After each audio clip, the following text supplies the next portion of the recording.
출제되는 영역이고, 아까 제가 말씀드렸다시피 이공계생들한테는 이제 과학 파트와 IT 파트를 빼면 가장 많이 출제가 되는 영역이니까, 그 다음에 여러분들 가장 단기간 내 문제를 많이 점프업 시킬 수 있는 분야예요. 그래서 집중해서 좀 강의를 들어주셨으면 좋겠습니다. 자, 우선 첫 번째로 이제 거시 미시 파트, 그 다음에 마케팅에서 활용되는 부분들, 그러니까 요즘 화두가 되고 있는 부분들이 문제에 많이 출제가 됩니다.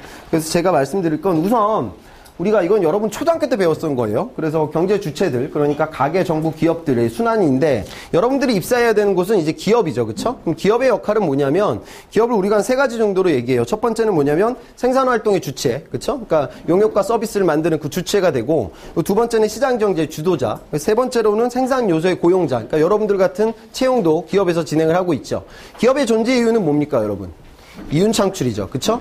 그러니까 이건 여러분 나중에 면접에도 중요한 부분인데, 기업은 이윤을 창출하는 것만으로 본연의 역할을 다 수행하고 있는 거예요. 나중에 여러분 면접장 가서 그런 얘기 하시면 안 됩니다. 그러니까 대부분의 구직자들이 홈페이지에서 많이 나오는데, 이건 삼성 말고 다른 기업들도 마찬가지예요. 그러니까 CSR 활동에 굉장히 매진하게 되는데, 그런 부분들은 별로 매력적이지 않습니다. 기업은 존재 이유는 이윤 창출이고, 요즘 흔히들 생존이라고까지 이야기를 해요. 기업은 생존하는 것만으로 본연의 목적을 다 달성하고 있는 겁니다. 기업이 생존한다는 얘기는 이윤을 창출한다는 얘기고, 이윤을 창출한다는 얘기는 여러분들 같은 고용을 승계한다는 이야기고, 그쵸? 법인세도 납부한다는 이야기고, 우리나라 GDP에 1조하는 부가가치 창출에도 기여하고 있다는 이야기예요. 그러니까 여러분들 그런 생각들 좀 갖추셨으면 좋겠고요. 여러분들의 면접관들이 가장 좋아하는 단어 있습니다. 기업가 정신이에요. 그러니까 여러분 들어보셨을 겁니다. 그러니까 스티브 잡스 뭐 이런 사람들은 기업가 정신의 표상이거든요. 그러니까 리스크를 감수하고 내가 투자를 해서 새로운 시장을 발굴해내는 것. 그러니까 지금 카카오톡에서 월급을 받고 있는 분들은 스티브 잡스의 도전 때문에 이런 일이 벌어진 거거든요. 그렇죠? 그러니까 이렇게 새로운 도전에 대해서 여러분 그 기업과 국가는 자본주의 시장경제 자본주의 체제하에서 기업이 갖춰야 되는 가장 숭고한 가치 중에 하나가 여기 제가 아까 말씀드린 기업가 정신과 결부되는 부분입니다. 자, 그럼 이제 디테일하게 문제 관련되는 부분들 좀 말씀드릴게요. 자, 우선 우리 경제학이라는 학문이 태동하게 된 계기는 뭐냐면 결국 선택의 문제예요. 그러니까 어떤 선택이냐면, 자, 선택을 하게 된 이유는 뭘까요? 우리의 자원이 희소하기 때문이에요. 그러니까 지천에 널려 있지 않습니다. 그러니까 결국 자원이 희소한데, 이 희소한 자원들을 활용해가지고 우리는 도대체 무엇을 얼마나 생산할 것이고, 또 어떻게 생산할 것이고, 또 누구에게 분배할 것이냐. 이 퀘스천에 대해서 정답을 내려주는 필드가 바로 경제학입니다. 그러니까 여러분들 아마 이런 것도 사트에 나올 수 있겠죠. 탄소 배출권. 그러니까 지금 전 세계에 있는 모든 기업들은요, 만약에 내가 기술 개발을 해서 이산화탄소를 배출하는 양을 획기적으로 만약에 줄였어요. 그럼 어떤 일이 발생되냐면, 나는 내가 기술 개발을 통해서 줄였던 양만큼의 이산화탄소를 배출할 수 있는 권리가 생기게 되고, 그 권리가 유가증권 시장에서 트레이딩 되고 있습니다. 그러니까 이 얘기는 무슨 얘기예요? 이제 더 이상 공기, 물, 모든 자원들이 다 여기 나와 있는 경제제 영역으로 들어와 있는 거죠. 자유제는 이제 거의 없습니다. 그쵸? 그러니까 경제학이라는 학문이 굉장히 중요해지는 입장이고, 기업도 여러분 마찬가지입니다. 자, 이건 아주 기초적인 이야기고요. 자, 첫 번째로 여러분들한테 많이 출제가 되는 유형이 뭐냐면 기회비용입니다. 자, 기회비용은 뭐냐면 정의를 내리게 되면 여러 종류의 품목 중 한 품목을 생산하여 다른 품목을 생산할 기회를 놓치게 되는 만큼의 비용. 이렇게 적어놨는데, 이렇게 적어놓으면 너무 헷갈리죠? 답은 뭐냐면, 내가 결국 경제학이라는 건 선택을 해야 되는데, 그 선택의 결과 포기하게 되는 옵션들 중에서 가장 비싼 놈, 걔가 기회비용입니다. 이렇게 정리하시면 돼요. 그러니까 무슨 얘기냐? 자, 여러분들한테 만약에 3시간의 시간이 부여됐어요. 그런데 내가 만약에 베스킨라빈스에서 아르바이트를 하면 시급을 2,000원을 준대요. 근데 이 윈스펙 학원에서 여러분들이 아르바이트를 하면 시급을 5,000원을 준대요. 자, 그러면 그런 상황에서 근데 난 아르바이트 다 포기하고 시험 공부에 3시간을 투자했어. 그러면 여러분들이 시험 공부를 선택함에 됨에 따라 포기하게 되는 비용, 그 가치들 중에서 제일 비싼 놈. 그러니까 15,000원이 여러분들이 기회비용이 됩니다. 그쵸? 이건 굉장히 많이 출제되는 영역이고, 사트뿐만이 아니라 다른 기업에서도 건드리고 있는 아주 기초 상식이니까 정리를 하도록 하시고요.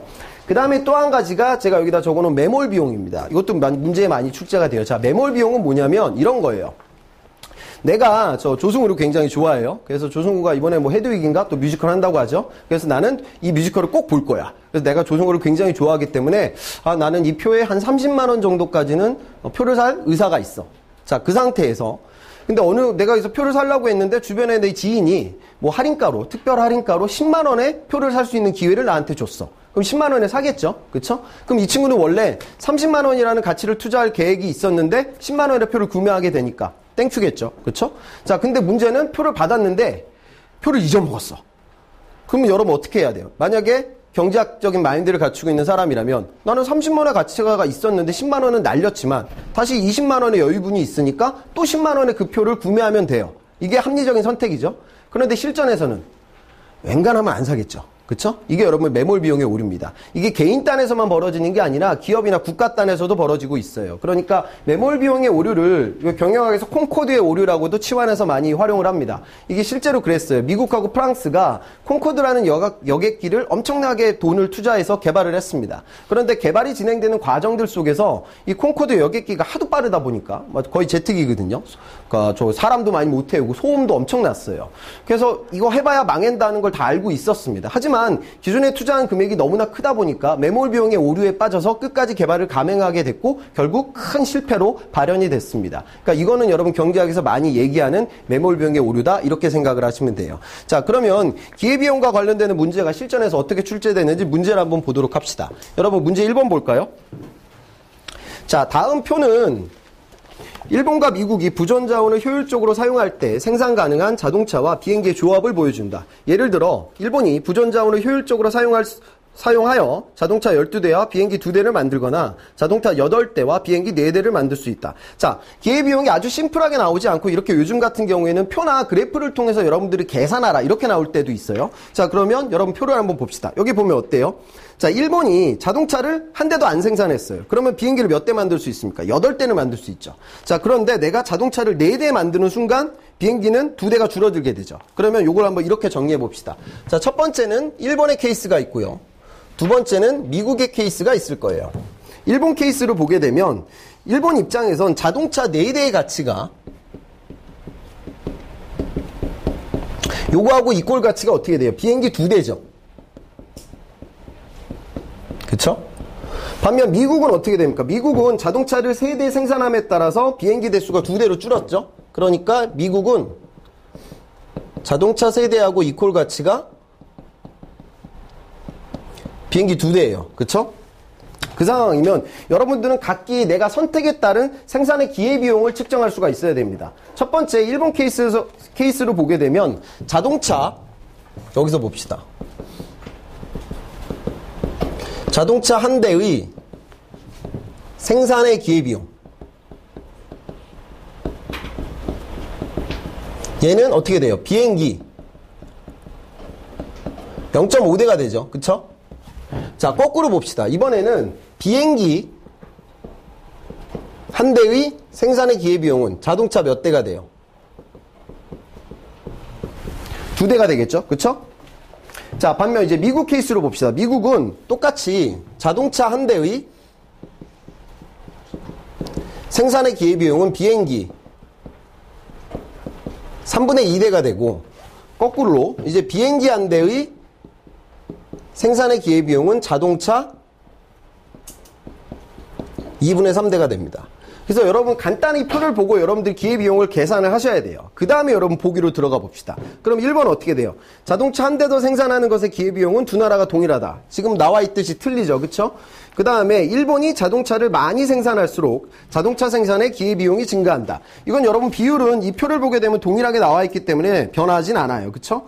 3번을 보면 자동차 비행기 한 대 더 생산하는 것의 기회비용은 일본이 미국보다 작다. 이건 여러분 여기 나와 있듯이 틀리고 이제 4번이 답이 되겠죠. 자동차 한 대 더 생산하는 것의 기회비용은 일본이 미국보다 작다. 이게 여러분 그게 여러분 답이 되게 됩니다. 그러니까 기회비용이 조금 더 꽈서 나오게 되면 간단한 도표나 도식을 활용해 가지고 기회비용을 계산하고 거기서 여러분들 결정할 수 있게 이렇게 출제가 된다. 그 정도로만 여러분 정리를 하시면 될 거예요.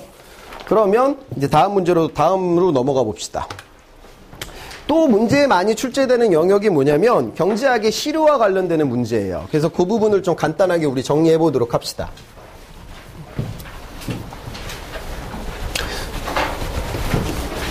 첫 번째는 뭐냐면 지금 여러분 교재에도 나와 있을 텐데요.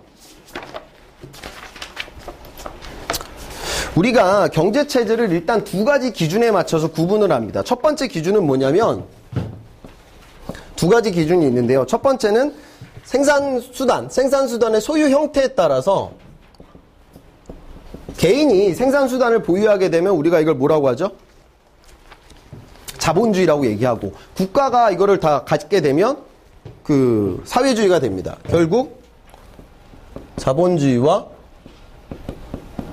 사회주의로 나뉘죠. 그 다음에 두 번째 기준점은 뭐냐면 그 경제 문제를 해결하는 방식이에요. 그래서 해결 방식에 따라서 시장에서 우리가 생산해야 될 가격과 수량을 정리하게 되면 우리는 이거를 시장경제라고 얘기를 하고요. 국가가 관여하게 되면 계획경제라고 얘기를 합니다. 그러면 우리나라는 지금 어떤 시대에 놓여져 있어요? 우리는 자본주의 시장경제 체제죠. 그렇죠? 북한은 어떻게 될까요? 북한은 사회주의 계획경제 체제예요. 그런데 지금 이렇게 이분법적으로 완벽하게 구분을 나눌 수 없습니다. 요즘은 화두는 지금 우리나라도 공식적으로 수정자본주의 체제예요. 그러니까 혼합경제 체제를 추구하고 있습니다. 북한도 마찬가지예요. 북한도 내부적으로 시장들이 지금 존재하고 있거든요. 그러니까 지금 실존하고 있는 국제경제사회에서 완벽하게 자본주의 시장경제 체제를 운영하고 있는 국가는 없습니다. 그러니까 여러분들 다 믹스가 되고 있어요. 근데 요것들 제가 말씀드리는 건 실제로 이제 경제학의 시류하고 여러분들이 같이 구분해서 보셔야 되는데 첫 번째로 여러분 교재에 나와 있지만 첫 번째로 나왔던 건 여러분 고전학파입니다. 그래서 고전학파는 뭐냐면 아담 스미스하고 리카도가 이제 가장 화두가 됐던 경제인들이고요.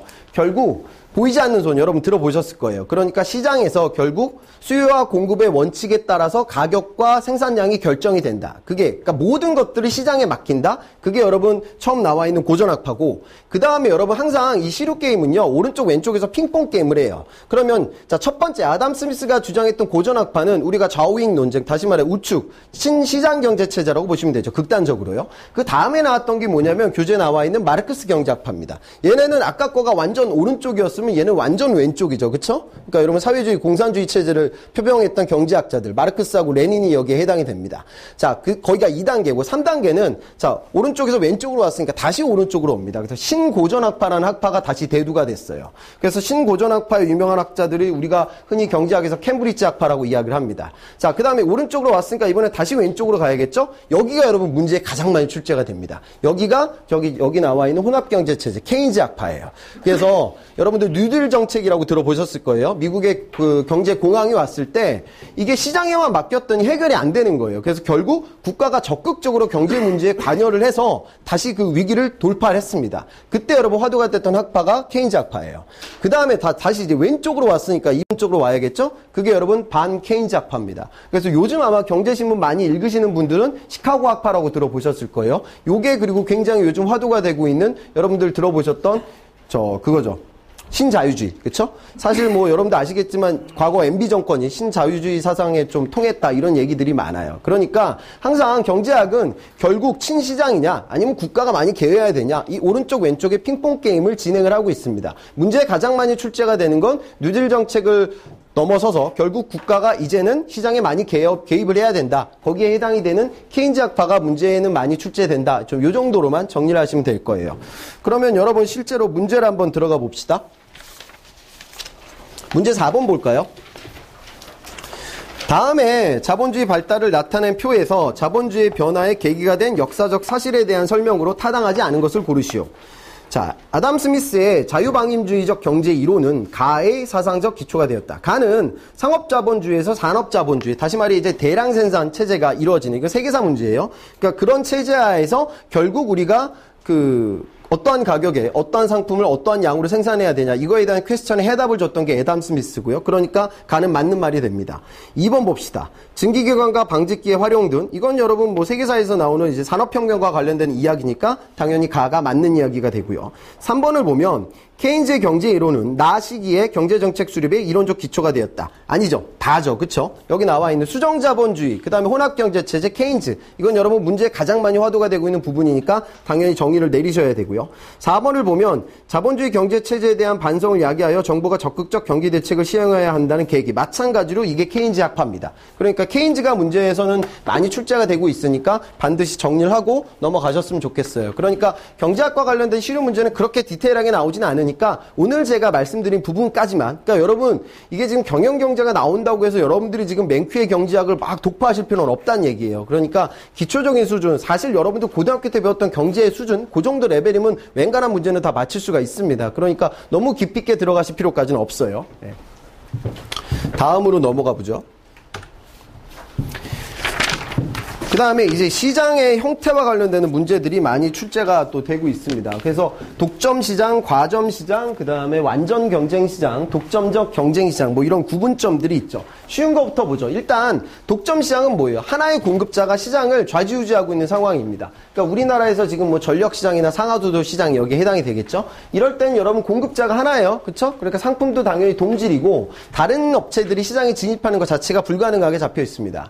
자, 그 다음에 나와 있는 건 여러분 과점 시장이에요. 과점 시장의 대표적인 예가 현재 우리나라의 이동통신 시장이죠. 지금 이 통사들은 어때요? 지금 3사가 물론 뭐 요즘 뭐 MBNO 같은 사업자들 제사 이동통신과 관련되는 시류가 있긴 하지만 아직도 전체적으로 3사가 과점 체제를 운영하고 있습니다. 이럴 때는 과점이기 때문에 상품이 그 진입 장벽은 굉장히 높아요. 그러니까 좀 들어오기는 좀 들어올 수는 있지만 현실적으로 힘들다. 이렇게 여러분 생각을 하시면 되고, 그 다음에 잡히는 게 여러분 완전 경쟁 시장과 독점적 경쟁 시장입니다. 우선 완전 경쟁 시장은 여러분들 그냥 현실적으로 좀 이상적인 시장이다. 이렇게 생각하시면 돼요. 그러니까 정보가 완전히 오픈되어져 있고 상품의 그 질이 똑같아요. 동질이고 그 다음에 시장 진입이 100% 오픈되어져 있습니다. 그러니까 여러분 주식시장이 사실 여기에 근접한 시장이죠. 요즘은 또 그 주식시장도 아니에요. 그러니까 저 완전 경쟁 시장은 경제학에서 이야기하는 조금 이념적인, 이상적인 관점이라고 생각을 하셔야 되고, 여러분들이 지금 경험하게 되는 대부분의 시장은요, 독점적 경쟁 시장입니다. 그러니까 상품들이 그 질이 다 틀리고요. 그 다음에 거래자의 수는 다수고 시장 진입은 자유롭습니다. 그러니까 여러분들이 흔하게 보는 뭐 미용실, 약국, 여러분들 뭐 음식점 이런 것들이 다 독점적 경쟁 시장이다. 이렇게 정의를 내리시면 돼요. 자, 그 다음에 이제 수요와 공급 곡선이 이제 나오게 됩니다. 여러분들 아마 기초적인 내용은 다 알고 있을 거예요. 결국 시장에서는 물품을 구매하려는 수요, 그 다음에 공급이 서로 만나게 되고 그 만나는 포지션에서 뭐가 결정된다? 두 개가 결정됩니다. 결국 가격과 그 다음에 공급 양이 결정되게 돼요. 그래서 수요가 많게 되면 어떻게 됩니까? 당연히 물품을 사려는 사람이 많아요? 그러면 시장에서는 제품 가격이 올라가겠죠. 인기가 좋으니까. 반면 뭐 공급자가 너무 많아요. 시장에 물품이 너무 많이 풀렸어요. 그러면 가치가 떨어지기 때문에 가격은 당연히 다운되게 됩니다. 이건 아주 기초적인 얘기고요. 그러면 실제로 제가 수요 곡선부터 먼저 또 말씀을 드리고 넘어가도록 하겠습니다. 자, 여기서 여러분들이 이제 그 좀 주의하셔야 되는 팩터가 나오는데요. 일단 수요 곡선을 보게 되면 어떻게 됩니까? 우리 일반적인, 물론 좀 세부적인 상황을 보면 상황들이 틀려지게 되겠지만 대부분은 가격이 싸지게 되면 물품을 사려는 욕구가 올라갑니다. 그렇죠? 그 다음에 가격이 비싸지게 되면 물품을 사려는 욕구가 줄어들어요. 그러니까 수요 곡선은 이러한 커브를 그리게 됩니다. 그렇죠? 자, 그런데 결국 실전에서는 근데 이렇지 않을 때가 너무나도 많아요. 그래서 요즘은 그 예외적인 현상과 관련되는 문제들이 많이 출제가 됩니다. 그 중에 하나가 이제 베블린 효과죠. 베블린 효과는 미국의 경제학자고요. 이게 무슨 얘기냐면 쉽게 말해서 여러분들 샤넬백 같은 거예요. 그러니까 원래는 가격이 올라가게 되면 소비자들이 물품을 구매하려는 욕구가 줄어들어야 되는데 비싸면 비쌀수록 그 물품에 대한 욕구가 늘어나는 거. 우리가 흔히 말하는 사치품이 여기에 해당이 됩니다. 그래서 사치품을 여러분 베블린 효과다 이렇게 생각을 하면 되고요. 그 다음에 기펜제는 뭐냐면 19세기 아일랜드에서 이런 일이 있었어요. 감자값이 막 떨어졌습니다. 그래서 사람들이 원래 감자를 많이 먹어야 되는데 감자값이 너무 똥값이 되니까 이건 그지나 먹는 거야. 그래서 안 먹기 시작하는 그런 열등제로 바뀌게 됩니다. 이건 여러분 기편제죠. 그러니까 두 가지 현상의 색깔이 완전히 틀리죠. 그러니까 어떤 거는 가격이 오르면 원래 수요가 줄어들어야 되는데 과시욕, 그 다음에 여러분 사치품에 대한 욕구들 때문에 그 수요가 느는 거고요. 기편제는 가격이 다운되게 되면 여러분들 수요가 늘어야 되는데 워낙 열등한 제품으로 인식이 되다 보니까 오히려 구매를 꺼리게 되는 현상이 발현되는 게 기편제입니다. 그래서 이거는 일반적인 수요 곡선 커브의 예외적인 사례 두 가지로 반드시 머릿속에 정리를 하셔야 돼요. 많이 출제가 되고 있습니다. 자, 그럼 공급은 어떻게 되냐? 공급은 이제 여러분들이 기업의 관점이 되겠죠? 그러면 가격이 올라가면 어떻게 돼요? 돈을 많이 벌 수 있으니까 물품을 더 많이 생산해서 팔려고 할 거예요. 그쵸? 반면 가격이 다운되게 되면 뭐 팔아봐야 남는 게 없으니까 공급하려는 의지가 줄어들게 되겠죠. 그쵸? 그래서 가격에 따라서 공급 곡선이 이렇게 올라가는 그래프를 그리게 되는 게 공급 곡선입니다. 아까 수요 곡선에서 제가 베블린 효과하고 기편제를 얘기했고요. 공급 곡선도 마찬가지 예외적인 사례가 등장합니다. 그러니까 시험에서 항상 그런 예외적인 케이스가 많이 출제가 돼요. 자, 무슨 얘기냐면 지금 석유값이 막 올라요. 그러면 원유를 공급하고 있는 오펙에 있는 산유 국가들은 기름 생산량을 늘려서 돈을 많이 벌어야 될 거잖아요. 근데 이런 계산도 할 수 있겠죠. 기름값이 지금 한 이 정도인데 더 오를 것 같아. 그럼 그럼 어떻게 될까요? 야, 지금 팔지 말고 차라리 좀 기다렸다가 더 오른 다음에 그때 팔자. 그러면 더 돈을 벌 수 있을 거야. 매석이죠, 결국. 이런 현상들이 발생되다 보면 공급 곡선이 예외적으로 저렇게 위로 올라갈수록 양이 오히려 줄어드는, 가격이 늘면은 양이 늘어야 되는데 공급량이 줄어드는 효과가 발생할 수도 있습니다. 실제 그 시장에서는요. 그 다음에 또 이럴 때도 있겠죠. 자, 지금 피카소가 뭐 문화예술적으로 굉장히 재조명을 받고 있어. 그러면 피카소의 작품에 대한 수요가 굉장히 오르겠죠. 그렇죠? 그래서 가격이 오를 거예요. 그러면 원래 가격이 오르면 공급량을 늘려야 되는데 피카소의 작품들의 공급량은 애초부터 정해져 있죠. 그렇죠? 그러니까 이런 골동품과 관련되는 부분들은 공급량을 컨트롤할 수가 없기 때문에 당연히 일정하게 유지되고 있는 그래프를 그리게 됩니다. 자, 그 다음에 이런 경우도 있어요. 자, 지금 LA 다저스에 막 유현진이 활약을 하면서 그 다저스에 대한 입장권의 수요가 폭발하고 있어. 그러면 입장 가격이 오르면은 그 경기장에서 수용할 수 있는 인원이 늘어야 되잖아요. 하지만 늘 수가 없습니다. 그렇죠? 정해져 있죠. 그러니까 이럴 때는 어느 정도의 커브를 그리다가 나중에 만약에 증축 공사를 해가지고 경기장에 늘 때만 공급량이 늘 수가 있습니다. 그래서 점프업 되는 그런 현상으로 그래프가 그려질 수도 있다. 그러니까 통상적인 수요 곡선과 공급 곡선의 예외적인 케이스에 대해서 여러분들이 좀 알고 계셨으면 좋겠습니다. 그 말씀을 드리고요.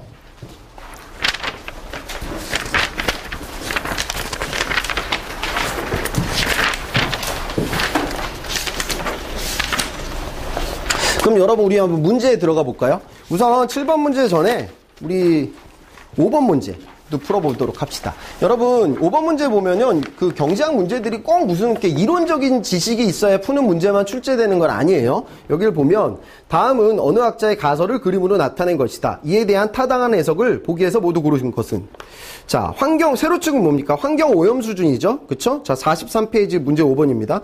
그 다음에 가로축은 1인당 소득 수준이에요. 그러면 자, 가시기엔 어때요? 소득 수준이 증가하면 증가할수록 환경이 오염되고 있죠. 우리나라 예전에 70년대, 80년대를 생각하시면 될 거예요. 그 다음에 나시기는 어떻게 되냐? 소득 수준이 일정 수준 이상으로 더 오르게 되면, 이제 뭐 예를 들어 선진국의 반열에 들어서게 되면 환경에 대한 그 관심도가 높아지기 때문에 환경 오염 수준이 오히려 줄어들고 있습니다. 한강이 그랬죠. 요즘 많이 개선되고 있으니까요. 그러면 이 상황을 보고 보기에 들어가게 되면 A를 봅시다. 가시기에 깨끗한 환경은 성장의 기회비용이다. 맞는 이야기죠. 그쵸? 이때는 경제발전 이뤄내다 보니까 환경이 그 기회비용적인 성격에서 나빠지게 됐으니까요. 맞는 얘기고. B 봅시다. 나아 시기에는 환경의 자유재적 성격이 강화될 것이다. 나아 시기는 어때요? 환경을 굉장히 중요하게 생각하는 시기니까 환경, 아까 제가 공기나 물이 자유재가 아니라 경제재 영역으로 들어오는 얘기니까 틀린 얘기가 될 터이고요. C 봅시다. 가보다 나아 시기에 환경 경영을 실천하는 기업이 많을 것이다. 맞는 얘기도. 환경에 대한 그 가치가 올라가고 있으니까요. D. 성장과 환경의 조화가 어렵다는 것을 시사한다. 이건 여러분 지금 이 전체 그래프를 놓고 보면 틀린 말이죠. 그쵸? 하지만 만약에 가시기만 본다면은 맞는 이야기가 될 거예요. 그러니까 이 문제는 틀렸죠. 그러니까 이 문제를 보면서 여러분들이 느끼실 점은 꼭 여러분들 지식이 없어도 여러분들 일반적인 논리력만 갖추고 있고 기초 상식만 있어도 풀 수 있는 문제도 출제된다는 걸 좀 알아주셨으면 좋겠습니다. 자, 그러면 이제는 수요 공급 곡선과 관련되는 진짜 문제를 한번 보도록 하죠. 문제 7번을 봅시다. 47페이지예요. 다음과 같은 그래프를 갖는 재화에 대한 설명으로 옳지 않은 것을 고르시오. 자, 가격과 수량이 나와 있는데 지금 이 그래프를 보면 어떻습니까? 수요하고 공급이 일단 만나고 있지 않죠. 그렇죠? 그러니까 거래가 지금 성사되고 있는 건 아니에요. 그런데 수요하고 공급을 봤을 때 누가 월등하게 많습니까? 양이. 공급이 많은 거죠. 그쵸? 자, 그러면 이건요. 자, 1번이 여러분 일단 답인데 희소성이 아주 높은 재화가 아니에요. 공급이 지금 많은 거예요. 시장에서 이 물품을 원하는 수요보다 더 많이 지금 공급이 되고 있는 겁니다. 그래서 거래가 성립되지 않는 거예요. 그러니까 결국 이거는 뭐다? 자유재입니다. 결국 이거는 자유재 수요 공급 곡선이 되게 되고 시장에서는 거래가 되지 있지 않죠. 만나고 있지 않으니까요. 그리고 4번 환경이 오염되기 이전에 공기와 물은 자유재적 성격이 강하니까 해당이 될 겁니다. 그러니까 답은 여러분 1번이다. 이렇게 생각을 하시고요. 여러분 8번 문제를 한번 지금 풀어보세요.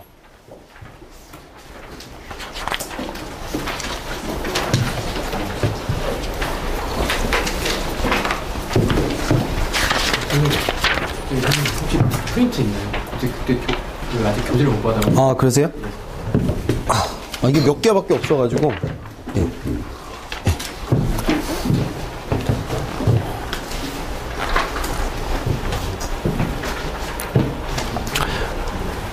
자, 여러분 의외로 이 문제 좀 틀리시는 분들이 있어서 제가 한번 풀어보라고 했어요.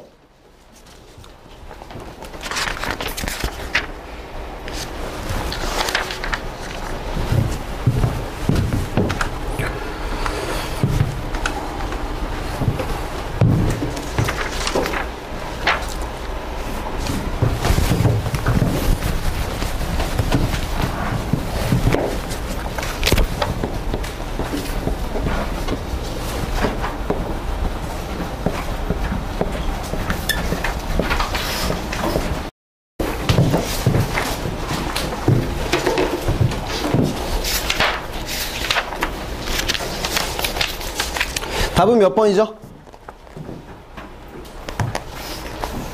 답은 여러분 1번입니다. 그쵸? 자, 보세요. 이거 의외로 좀 여러분들 함정에 빠지시는 분들이 계셔서 제가 넣어놨습니다. 자, 간아의 미출진 현상을 설명할 수 있는 그림을 보기 위해서 골라 순서대로 바르게 배열한 것은. 자, 우선 여러분들 이게 B를 고른 친구들이 많은데 B는 여러분 앞선 문제에서 바로 푼 문제하고 똑같은 거예요. 그쵸? 자, 보세요. 극단적인 케이스라고 한번 가정해 봅시다. B 그래프를 보면 가격이 제로일 때도 지금 공급이 있죠. 자, 가격이 제로인데도 공급이 있다는 건 뭐예요? 이건 당연히 자유제입니다. 그쵸? 그런 건 일어날 수가 없어요. 그러니까 여러분, B는 당연히 여기서 체크가 안 되고, C도 여러분 당연히 체크가 안 되죠. 이건 여러분 다 지금 거래가 성립되지 않았잖아요. 그리고 지금 여러분 보기를 잘 읽어보게 되면, 둘 다 지금 어떻습니까? 출시된 가격에 사려는 사람이 없어요. 판매 가격이 너무 높은 거예요. 그쵸? 그러니까 여러분 답은 A가 됩니다. 두 케이스 둘 다요. 근데 여러분들 항상 이런 포메이션으로 문제를 잡게 되면 꼭 다른 두 가지를 초이스해야 된다. 뭐 이런 고정관념 때문에 B로 체크하는 분들이 의외로 있는데 B는 아까 저 7번에서도 말씀드렸지만 자유제 전형적인 그래프라는 걸 좀 이해를 하셨으면 좋겠어요. 그래서 극단적인 케이스를 좀 정립을 하시고 문제에 접근하게 되면 그런 실수는 좀 줄어들게 될 겁니다. 자, 그러면 그 다음으로 여러분 보실 건요. 자, 수요의 변동과 수요량의 변동이 있어요. 그러니까 이걸 여러분 헷갈리시면 안 돼요. 공급도 여러분 마찬가지예요. 그러니까 수요량의 변화는 뭐냐면 가격에 따라서 소비자들이 물품을 사려는 그 욕구가 바뀌는 게 수요량의 변화입니다. 다시 말해 그래프에서의 점의 이동이에요. 그렇죠?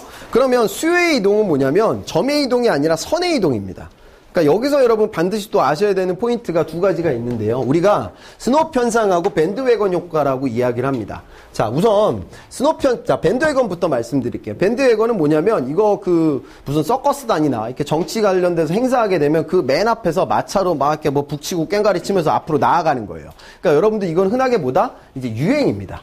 자, 무슨 얘기냐면 수요 공급 곡선에서 요즘 뭐 싸이가 되게 유행이야. 그러면 싸이와 관련되는 상품이라든가 음반과 관련돼서 수요가 늘겠죠. 그러니까 이거는 가격하고 무관한 이야기잖아요. 그러니까 가격이라는 변수 때문에 움직이는 게 양의 변화라면 수요의 변화는 가격과 무관하게 그런 사회적 트렌드에 따라서 밴드웨건 효과는 그냥 여러분들이 동조하려는 그런 유행 효과, 유행을 쫓아가려는 현상 때문에 발현되는 건 수요가 늘게 될 거예요. 그쵸? 그 사이에 수요가 늘게 되니까. 자, 반면, 자, 스놉은 뭐냐면, 이 둘은 당연히 반대되는 현상인데요. 스놉은 뭐냐면, 우리가 스놉을 사전에서 찾아보면 뭐 속물 이렇게 나옵니다. 자, 스놉은 이런 거예요. 지금 소나타가 대유행이에요. 그러면, 나는 왠지 소나타 타기 싫어. 난 SM5 탈 거야. 이렇게 오히려 유행에 역행하려는 심리들도 사람들한테 생기게 돼요. 그래서 이거는 오히려 그 유행에 따라서 수요가 줄어들게 되니까 두 현상은 비슷하지만 수요의 변화를 이끌어내는 공통분모는 갖추고 있지만 그 방향성은 상이하게 됩니다. 그래서 요건 여러분 꼭 이해하도록 하시고요. 공급도 마찬가지예요. 그러니까 공급이 늘 수도 있고 줄어들 수도 있다. 이런 것도 같이 좀 계산을 하셨으면 좋겠습니다. 자, 그 다음에 아까 여러분들 뭐 경제를 좀 아시는 분들은 아시겠지만 아까 수요 곡선이나 공급 곡선을 그리게 되면 얘가 어떻게 돼요? 곡선의 커브를 그리게 되죠. 그쵸? 이게 뭐냐면 여기 나와 있는 한계 효용 체감의 법칙 때문에 그렇습니다. 수요 곡선이 그러는데요. 한계가 우리가 영어로 마지날이라고 얘기해요. 이공계생들이 많으니까 마지날 뭡니까? 결국 미분값이거든요. 그쵸?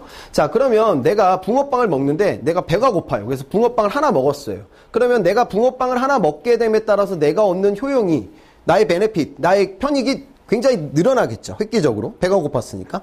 근데 두 번째 붕어빵을 먹게 되면 어떻게 돼요? 그 편익이 아까보다는 좀 줄어들겠죠. 그쵸? 그 다음 100개 정도 먹으면 마이너스가 되겠죠. 그쵸? 그러니까 이렇게 한계, 마지날, 여러분들이 순간순간 얻게 되는 그 편익은 줄어들게 됩니다. 현실적으로요. 여러분들은 로봇가 아니니까. 그래서 한계 효용이 체감하게 되니까 수요 곡선이 직선이 아니라 커브를 그리게 되는 거예요. 그 다음에 한계 효용 균등의 법칙이라는 건 뭐냐면 그런 거 없이 그냥 사람을 로봇이라고 가정하고 그런 심리적인 요소들을 빼고 계산하게 되는 거죠. 결국 한계 효용 체감의 법칙은 인간의 심리적 사실을 지적한 것이고요. 그 다음에 한계 효용 균등의 법칙은 행위의 원칙적인 개념입니다. 그렇게 이원해서 여러분 생각을 하셔야 되고 한계 생산 체감의 법칙도 마찬가지예요. 그러니까 공장에서 물품을 찍어내는데 처음에 자 생산 요소 인풋이 들어가요. 그러니까 토지, 자본, 인력 이런 것들이 들어가죠. 그러면 10이라는 인풋이 들어갔을 때 처음에 100이 나왔어요. 그러면 20을 넣게 되면 200이 나와야 되는데 200이 안 나온다는 거예요. 그렇죠? 실제로 공장에서는 그럴 수밖에 없습니다. 그래서 여러분들 삼성 같은 현대 같은 LG 같은 기업들이 기술 혁신에 많은 투자를 하고 있는 건 한계 생산이 체감하고 있기 때문이에요. 실전에서는. 자, 마찬가지로 한계 효용과 한계 한계 균등의 법칙에서의 그 논리와 마찬가지로 이런 현실적인 부분을 배제하고 만약에 논리를 짜게 되면 걔가 한계 생산 균등의 법칙이 됩니다. 이건 여러분들 너무 깊이 있게 이해하실 필요는 없어요. 사트에서 그런 수준까지 안 나오니까 개념이 어떤 거다 이렇게만 생각을 하시면 됩니다. 그럼 여러분 한번 문제를 풀어보도록 할까요? 이게 사실 여러분 07년도 기출인데 옛날 이렇게 쉽게 나왔습니다. 근데 요즘은 여러분들 아시겠지만 굉장히 좀 융합형 문제들이 많이 출제가 돼요. 그러니까 경제 경영 하나만으로 해결이 안 될 때들이 많습니다. 문화, 예술, 역사, 철학, 스포츠 막 이런 것들을 연결시켜서 좀 융합형 문제들이 요즘 많이 나와요. 예전에는 이렇게 쉬웠습니다. 여기를 보면 9번 문제를 보면 자기에게 주어진 일정 소득을 가장 합리적으로 사용할 수 있게 하는 것은 당연히 이거는 가장 합리적이니까 한계효용 체감이 아니라 한계효용 균등의 법칙이 답이 되겠죠. 그렇죠? 이런 문제는 이제는 출제가 되고 있지 않습니다. 자, 그 다음에 말씀드릴 부분은 또 많이 여러분들이 반드시 아셔야 되는 개념 중에 하나인데 쉬운 거죠. 자, 대체제, 보완제, 독립제의 개념이에요. 자, 우선 대체제는 뭘까요? 가장 대표적인 사례가 버스하고 지하철이에요. 자, 여러분들이 지금 버스, 지하철 타실 텐데 갑자기 어느 날 버스 요금이 지금보다 막 3배로 뛰었어요. 그럼 어떤 일이 발생될까요? 사람들이 지하철역에 엄청나게 몰리겠죠. 그쵸? 상호 대체할 수 있는 상황. 얘가 바로 대체제입니다. 자, 두 번째는 뭐냐면 보완제예요. 그러니까 요즘 커피가 굉장히 유행이다? 그러면은 커피의 그 판매와 짝을 지어서 같이 팔리는 제품들, 뭐 설탕 같은 것들, 그런 것들이 상호 보완해주는 역할에 기능을 하게 되겠죠? 걔가 바로 여러분 보완제고요. 독립제는 아무 상관없는 거예요. 그러니까 설탕과 자동차, 도저히 연결고리가 없는 게 여러분 독립제입니다. 그럼 여러분 저 맥주하고 소주는 대체제일까요? 보완제일까요? 옛날에는 교과서에 저 대체제라고 나왔어요. 예, 소주 먹는 사람은 맥주 안 먹는다. 근데 이게 여러분 재밌는 게 실제로 판례가 나왔습니다. 그러니까 하이트 맥주가 당시 이제 진로를 인수할 때 얘네가 만약에 대체제라면은 M&A가 불가했는 상황이었고 상관이 없는 시장에서의 상관이 없는 보완제라면 그 M&A가 가능한 상황이었어요. 판례는 어떻게 나왔냐면 보완제로 났습니다. 그러니까 요즘은 이제 옛날 사람하고 틀리니까 여러분들이 이제 섞어 먹거나 아니면 1차로 이제 소주를 먹고 2차로 맥주를 먹고 상호 보완의 개념이죠. 근데 만약에 사케하고 와인이라면 아직도 당연히 대체제가 되겠죠. 그렇죠? 그러니까 요 개념 정도는 여러분 좀 정리를 하셨으면 좋겠고 쉬운 개념입니다. 자, 탄력성. 이게 여러분들이 제일 중요하고 문제 굉장히 많이 출제가 되고 여러분들이 의외로 좀 헷갈려 하십니다. 그래서 탄력성을 오늘 저하고 좀 완벽하게 정리를 해보도록 합시다. 탄력성은 뭐냐면 말 그대로예요. 자, 아까 제가 말씀드렸어요. 수요는 어때요? 가격이 변하면, 쉽게 말해서 가격이 싸지면 여러분들이 더 많이 사려고 해요. 그쵸? 자, 그런데 이게 제품마다 틀리다는 거예요. 그러니까 어떤 제품은 가격이 싸졌을 때 그 물품을 사려는 욕구가 강하지만 어떤 제품은 가격이 싸졌다고 해서 물품을 사려는 욕구가 강하지 않을 때가 있겠죠. 자, 지금 여러분들이 쌀을 먹는데 쌀값이 내렸어요. 오, 쌀값이 내렸으니까 나 원래 한 공기 먹는 걸 2공기 먹어야지. 이렇게 생각한 사람은 없단 말이에요. 그런데 샤넬백이 뭐 가격이 한 10% 내렸어요. 그럼 아마 지금 백화점 앞은 마비가 되겠죠. 그쵸? 그러니까 가격의 변화에 따라서 물품을 사려는 여러분들의 그 욕구량의 변화, 그 민감도의 차이가 바로 탄력성입니다. 그러니까 지금 제가 여기 그래프에 잡아놨듯이 분자는 분모는 뭐냐면 가격의 변화량이에요. 그래서 가격의 변화량에 따라 수요량의 변화량의 비율을 여러분 측정하게 되고 이 비율의 정도에 따라서 우리가 구분을 점을 갖게 됩니다. 자, 그럼 예를 들어 이럴 수도 있겠죠. 나는 어머님한테 용돈을 받아서 항상 그 기름값을 충당하고 있는 대학생이야. 그런데 나는 한 달에 쓸 수 있는 기름값이 무조건 20만 원이야. 그러면 어떻게 될까요? 얘는요. 얘는 기름값이 오르게 되면 어떻게 돼요? 차를 많이 못 몰겠고 기름값이 싸지게 되면 더 많이 몰게 되겠죠. 그쵸? 얘는 어떻게 돼요? 총 지출 금액이 정해져 있어요. 그러면 가격의 변화에 따라서 여기 나와 있는 단위 탄력적으로 똑같은 비율로 변하게 됩니다. 얘가 여러분 단위 탄력적, 실제로 이런 케이스는 별로 없겠죠. 자, 그런데 이 기준점을 놓고 얘보다 더 탄력적이라고 하면은 여러분들이 민감한 거예요. 가격의 변화에 따라서 더 많이 살려는 거. 아까 제가 말씀드린 거는 사치품과 관련된 영역이 되겠죠. 자, 반면 비탄력적인 거, 아까 제가 예를 든 쌀 같은 거, 그쵸? 생활 필수품들은 어차피 내가 지금 내가 물건을 사야 되기 때문에 가격에 대한 민감도가 그렇게 크진 않습니다. 어느 정도는 있겠지만요. 그래서 이게 0에서 1 사이면 비탄력적 이렇게 생각을 하면 되고, 자, 나는 이 변화가 전혀 없어. 완전 비탄력적이야. 현실에서는 없겠죠. 근데 예를 들어 공기에 만약에 가격이 붙어 있다 라고 하면 여러분 어때요? 이건 뭐 가격이 오르든 내리든 여러분도 어차피 먹고 살아야 되잖아요, 우리가. 그런 상황이라면 만약에 완전 비탄력적이 될 테고, 아까 제가 말씀드린 기편제처럼 열등제가 될 때는 오히려 반대 케이스가 되기도 하겠죠. 이게 수요와 관련되는 가격 탄력성입니다. 자, 그 다음에는 이제는 자, 공급자의 측면에서 한번 보자고요. 자, 공급도 마찬가지예요. 지금 이런 상황이 있어요. 지금 우리 과자가 갑자기 뭐 싸이가 이 광고를 하게 됨에 따라서 수요가 막 폭발하고 있어. 그럼 여러분들이 과자 공장 사장이면 어떡할까요? 생산량을 막 늘리겠죠. 그래서 더 많이 팔아야 될 거 아니에요. 그렇죠? 그래서 가격의 변화에 따라서 민감하게 공급량을 변동할 수가 있습니다. 자, 그런데 내가 양파 농사 짓는 농사꾼이에요. 그런데 지금 양파가 되게 인기야. 갑자기 뭐 웰빙 식품으로. 그런데 내가 양파 공급량을 갑자기 늘릴 수가 있을까요? 힘들겠죠. 그쵸? 그러니까 이런 농산품이라면 더 둔감하게 됩니다. 극단적인 사례는 뭘까요? 아까 제가 말씀드린 피카소 그림 같은 골동품. 이건 애초에 건드릴 수가 없어요. 그러니까 이럴 때는 탄력성이 제로가 되고 1보다 클 때는 탄력적이다. 주로 공산품, 공장에서 만드는 거. 그 다음에 농어촌이나 어업에서 나오는 상품들은 비탄력적인 상품이다. 이렇게 생각을 하시면 돼요. 자, 그런데 여러분들 이게 이렇게 이해가 됐는데 실전에서 문제를 풀게 되면 여러분들이 좀 헷갈리거든요. 그래서 제가 여러분들한테 좀 말씀드리는 게 요걸 좀 기억해 놓으세요. 이런 거 참 유치하긴 한데 여러분들 아무튼 빨리 배워야 되니까 그냥 탄력 대사 이렇게 외워두세요. 그러면 문제 풀 때 상당히 요긴합니다. 그러니까 참 이거 무슨 얘기냐면 탄력적인 건 대체재가 많고 사치품이에요. 그렇죠? 그러니까 탄력적인 건 대체재가 많고 사치품이다. 탄력 대사 이걸 여러분 머릿속에 넣어놓으면 실제로 문제 풀 때 이런 좀 고민들을 할 필요가 없어요. 그 다음에 이제 비탄력적이다. 이거 참 유치한 건데 비탄력적인 건 비탈진 겁니다. 비탄력적은 이 두 가지만 이해하면요, 이 탄력성과 관련된 문제는 굉장히 많이 출제가 되는데 여러분들 다 맞히실 수가 있을 거예요. 실제로 그러면 문제로 한번 들어가 볼까요? 11번을 봅시다.